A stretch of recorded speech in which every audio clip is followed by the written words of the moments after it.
यीशु मसीह ने ऐसे कोई स्टेटमेंट दी है जहां पे यीशु मसीह ने कहा है मैं तुमसे सच कहता हूं, तो वो बहुत सुनने वाली और ध्यान से समझने वाली चीज है, क्योंकि यीशु मसीह कभी झूठ नहीं बोलते। हाँ, तो जब खास परमेश्वर ने कहा है कि मैं तुमसे सच कहता हूं, इसका मतलब उसके पीछे एक बहुत बड़ा भेद है जो परमेश्वर आपके ऊपर जाहिर करना चाहता है।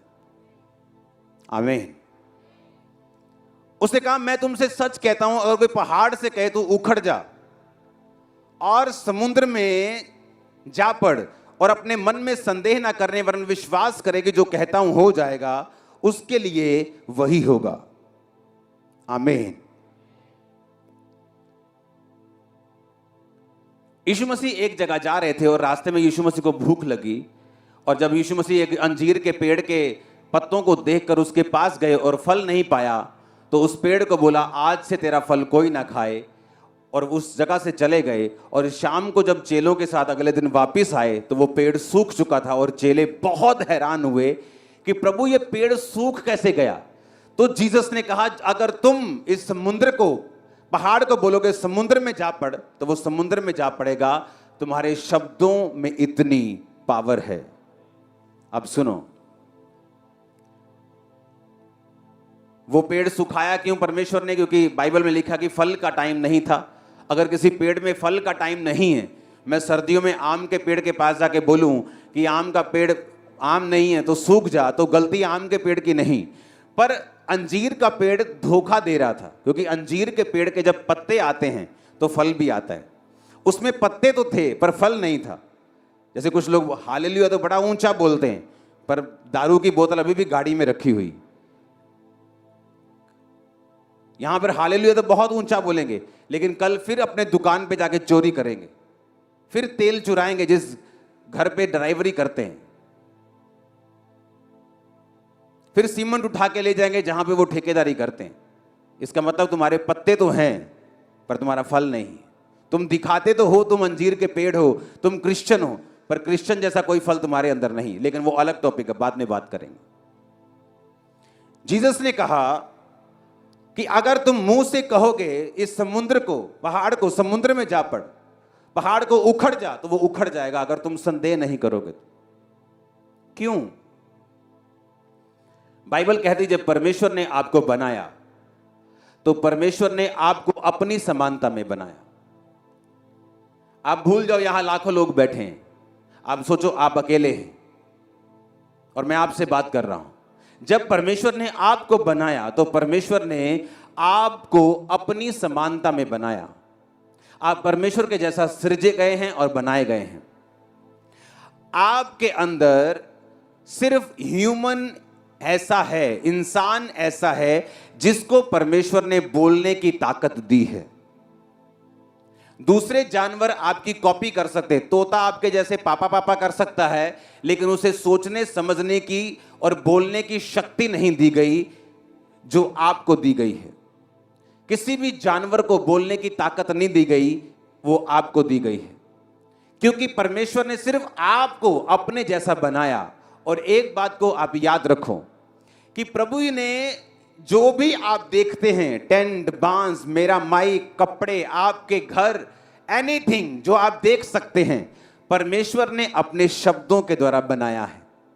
आपको उसने शब्दों के द्वारा नहीं बनाया, आपको अपने हाथों से गूंथ कर, अपने जीवन के सांस फूंक कर आपको बनाया है।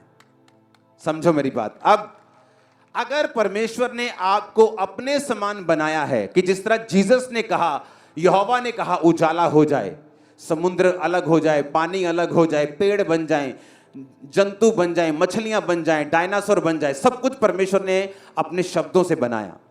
और फिर कहा मैं इंसान को अपने जैसा बनाऊंगा, यानी आप अब परमेश्वर के जैसे बनाए गए हैं। और अब परमेश्वर चेलों को कुछ सिखाना चाहते थे।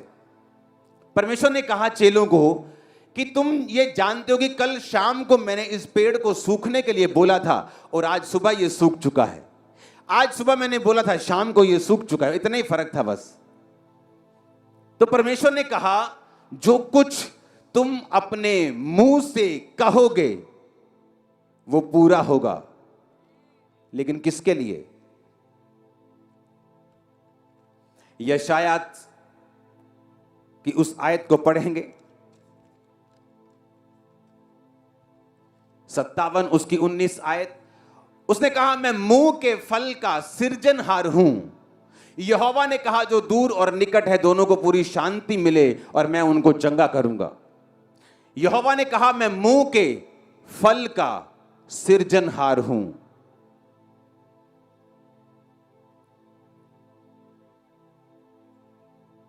मेरा फोन लेके मैं मुंह के, बोलो पड़ोसी को, मैं मुंह के फल का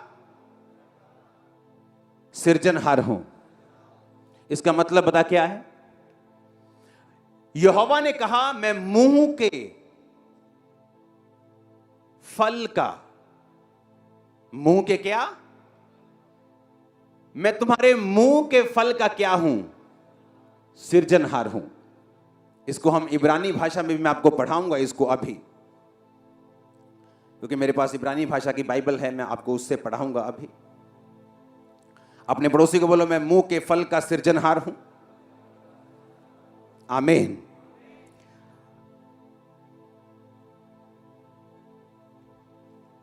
यहोवा ने कहा जो कुछ तुम्हारे मुंह से निकलेगा, तुम्हारे मुंह का फल, मैं उसे फैशन कर दूंगा, क्रिएट कर दूंगा, फॉर्म कर दूंगा, जो तुम्हारे मुंह से निकलेगा।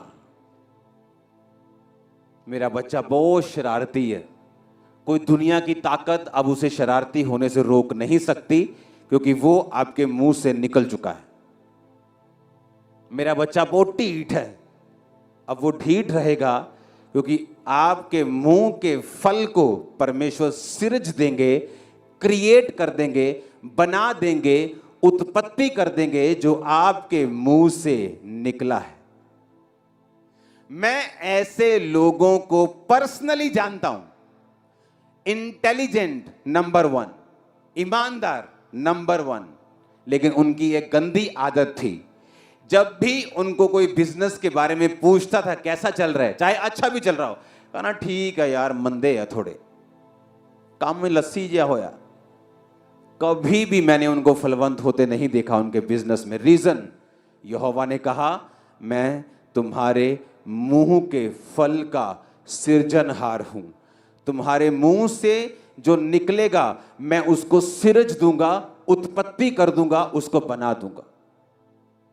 ओए कल्याणिया, फिर वो कल्याणा ही रहेगा, क्योंकि तुमने बोल दिया।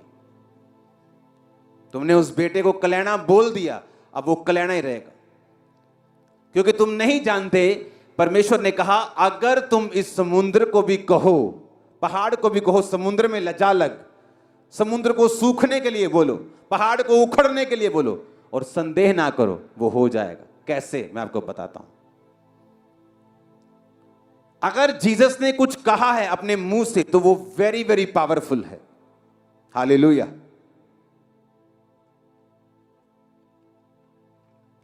अपने पड़ोसी को बोलो मैं उसके मुंह के फल का सृजनहार हूं, खुदा कहता है। आमीन।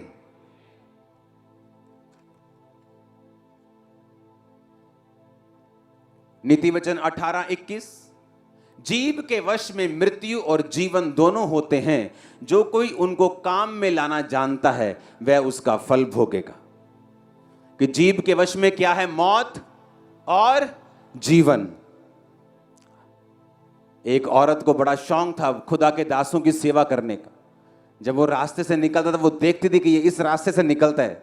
बाइबल कहती है उसने उसके लिए कमरा बनवाया, उसके लिए मेज बनवाया, दीवट बनवाया, और बोला कि जब भी आप इधर से जाएंगे तो मैंने आपके लिए 5 स्टार रूम तैयार किया, यहां रुक के जाया करें। वो रुक के गया और बोला अपने असिस्टेंट को, इसे क्या चाहिए पूछ। वो औरत को बुलाया, बोले तुझे क्या चाहिए?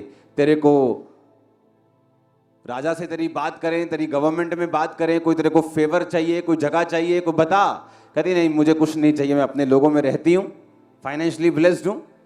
तो उसका असिस्टेंट बोला इसको बेबी नहीं। उसने कहा जब मैं अगली बार आऊंगा इस साल तेरे बेबी होगा। क्या हुआ? सुनो, बेबी हुआ। बेबी बड़ा हुआ, खेतों में काम करते करते एक दिन बाप के साथ मर गया। जब मर गया तो वो औरत ने क्या किया, अपने सेवक को बोला जल्दी गधा लेके आ। गधा सवारी बाइक होता था तब का। गधा लेके आ और मेरे कहे बिना ढिलाई मत करना। उसका हस्बैंड कहता कहां चली हो? आज ना तो कोई नया पर्व है, ना ही क्रिसमस है, ना ही ईस्टर है, ना ही प्रभु भोज की मीटिंग है, ना ही बड़ी मीटिंग है, किधर चली हो? उसने कहा सब कुशल है। अपने पति को भी नहीं बताया कि बेटा मर गया है।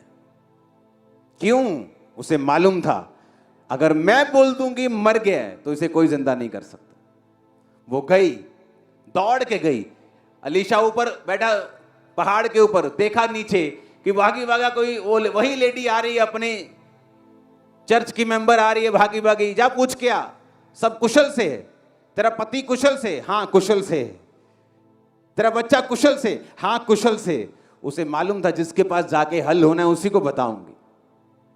जब अलीशा के पास पहुंची तो अलीशा के पैरों में गिर के बोली, क्या मैंने तुझे नहीं कहा था कि मुझे धोखा ना दे, यानी मुझे बच्चे की आस ना दे, अगर दे दिया तो वो मर गया। उसने एक भी बार नहीं कहा। अलीशा समझ गया उसकी बात से कि बच्चे को कुछ हो गया है। फिर उसने असिस्टेंट को भेजा, कुछ नहीं हुआ। फिर वो आप गया और बच्चा जी उठा। पावर मुंह के शब्दों की। अगर जिंदगी में खुश रहना है, तुम चर्च के 40 साल के मेंबर क्यों नहीं हो, अगर तुम्हारी जुबान पे तुम्हारा कंट्रोल नहीं, परमेश्वर भी तुम्हारा भला नहीं कर सकता।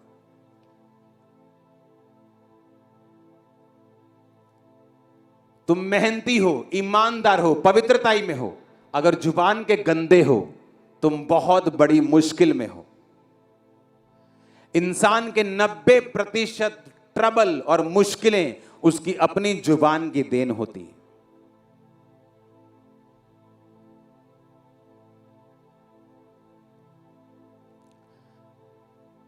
चार लड़कियां बैठी थी नदी में, अपने पैर रख के, ऐसे नदी में पैर रख के नदी के पानी को एंजॉय कर रही थी। एक लड़की के पैर सुंदर नहीं थे और उसने अपने पैरों के ऊपर कर्स रिलीज किया कि हाय मेरे पैर कितने गंदे, कितने भद्दे, तुम लोगों के पैर कितने सुंदर हैं, बोल दिया। जब वो अपने टाइम पर थोड़ा उम्र बढ़ी, 40-45 साल की हुई, उसे पैरों का रोग हुआ, उसके पैर मुड़ने लगे, गठिया हो गया, चलना फिरना खत्म हो गया। और एक पास्टर जब उसके घर प्रार्थना करने के लिए आया तो उसने देखा ना तो ये गरीब है कि इसको वो खाने को नहीं है, ना कोई प्रॉब्लम है, ना सब लोग इस मोहल्ले के ठीक है कि सबको ये प्रॉब्लम है, सिर्फ इसी को प्रॉब्लम है। तो उसने कहा क्या तूने अपने मुंह से कभी भी अपने पैरों को या अपने शरीर को श्रापित किया था? कभी कुछ गलत बोला हो? उसे याद आया, हाँ हम 4 सहेलियां नदी के किनारे गई थी, हमने पानी में ऐसे पैर डाल के ऐसे ऐसे हम खेल रही थी, तो मैंने तब अपने पैरों के विषय में बोला था कि मेरे पैर बहुत गंदे और भद्दे हैं। और उसे नहीं मालूम था कि उस वक्त उसने अपने पैरों के ऊपर श्राप को रिलीज कर लिया था। फिर उसने कहा प्रभु ने तेरे मुंह के फल को सिरजा है, तेरे मुंह से जो निकला उसकी उत्पत्ति की है, अब तुझे माफी मांगनी होगी। उसने माफी मांगी, खुदावन जो मेरे मुंह से निकला वो माफ हो, अब मैं बोलती हूँ मेरे पैर सुंदर हैं, ब्लेस्ड हैं, तूने मुझे दिए हैं। उस दिन से वो हील हो गई और चंगी हो गई और नॉर्मल हो गई। और मेडिसिन ठीक नहीं कर पाई, गठिए के मेडिसिन, देसी medicine, herbal medicine, allopathy medicine, गर्म पानी में डाल, दुखी हो गई, वो कुछ नहीं हुआ। क्योंकि जो चीजें शराब की वजह से आई हैं वो दवाइयों से ठीक नहीं होती। जीसस ने कहा अगर तुम इस पहाड़ से कहोगे ना उखड़, वो उखड़ जाएगा। पर कहता अगर तुम संदेह ना करो और कंटिन्यू बोलते रहो। इब्रानिया 10 उसकी 23 आयत में लिखा, आओ हम आशा के अंगीकार को दृढ़ता से थामे रहें, क्योंकि जिसने प्रतिज्ञा की है वो सच्चा है। कहता अपनी आशा के अंगीकार को दृढ़ता के साथ थामे रहें। क्या है तुम्हारी आशा का अंगीकार? मैं ब्लेस्ड हूं, मैं ब्लेस्ड हूं, मैं आशीषित हूं, मैं चंगा हो चुका हूं। कहता दृढ़ता के साथ थामे रहे उसे, क्योंकि जिसने प्रतिज्ञा की है कि तेरे मुंह में ताकत है वो सच्चा है। जो तेरे मुंह से निकलेगा वो उसे पूरा कर देगा तेरी लाइफ। मेरी लाइफ में एक प्लस पॉइंट मैंने देखा शुरू से। मैंने जब भी किसी ने मुझसे पूछा काम कैसा है, चाहे मैं बिजनेस में हूं तब, चाहे मैं स्टडी में हूं, चाहे किसी भी चीज में हूं, मैंने हमेशा ब्लेस्ड बोला, अच्छा बोला, फर्स्ट क्लास बोला, और वैसा ही हुआ। वही काम अगर आप मेरी फैमिली मेंबर को पूछते तो उनके लिए मंदा था, अगर मुझे पूछते तो फर्स्ट क्लास था। तो मैं फर्स्ट क्लास होता गया, वो मंदे में जाते रहे, क्योंकि यहोवा ने कहा मैं तुम्हारे मुंह के फल का सृजनहार हूं। तुम्हारे मुंह से निकलेगा जो, मैं उसको सिरज दूंगा। अब आप बोलेंगे गंदा निकलेगा तो गंदा भी, हां, वचन कहता है, ये नीति वचन 18:21 कि जीव के वश में मृत्यु भी है और जीवन भी। उसने ये नहीं कहा मैं सिर्फ अच्छा सिरजूंगा, उसने कहा तुम बुरा बोलोगे मैं बुरा सिरज दूंगा, अच्छा बोलोगे अच्छा सिरज दूंगा। मैं मुंह के फल का सृजनहार हूं। और जीसस ने कहा तुम्हारे मुंह से जो निकलेगा और तुम उसको थामे रहोगे तो उसको होना पड़ेगा, क्योंकि तुम्हारे मुंह में एक डिवाइन पावर है और ताकत है। अंधे हो जाएंगे आपके दुश्मन, आपको देख नहीं पाएंगे। आप दुनिया की बेस्ट प्लेसेस के ऊपर होंगे, दुनिया की बेस्ट आशीषों के हकदार होंगे। कोई डिप्रेशन आपका हिस्सा नहीं है यीशु के नाम में, कोई बीमारी आपका हिस्सा नहीं है इन जीसस नेम। ये क्या है? मैं आपके लिए सिरज रहा हूं कुछ चीजों को। मेरे 10 साल से बेबी नहीं था, मैंने 5 डॉक्टर चेंज किए, 6 किए, रसौलियां थी, दवाइयां खाई, सब कुछ किया, बेबी अडॉप्ट कर लिया। अब बेबी का ख्याल ही मन से नहीं था। टीवी पे देखा, जब मैं चर्च में आई, आपने कहा जो प्रेग्नेंट नहीं वो प्रेग्नेंट हो जाएं, तो 1 महीने में ऐसा क्या कर दिया जो प्रेग्नेंट हो गई? मैं तुम्हारे मुंह के फल का सृजनहार हूं। तुम बोलोगे परमेश्वर करेगा।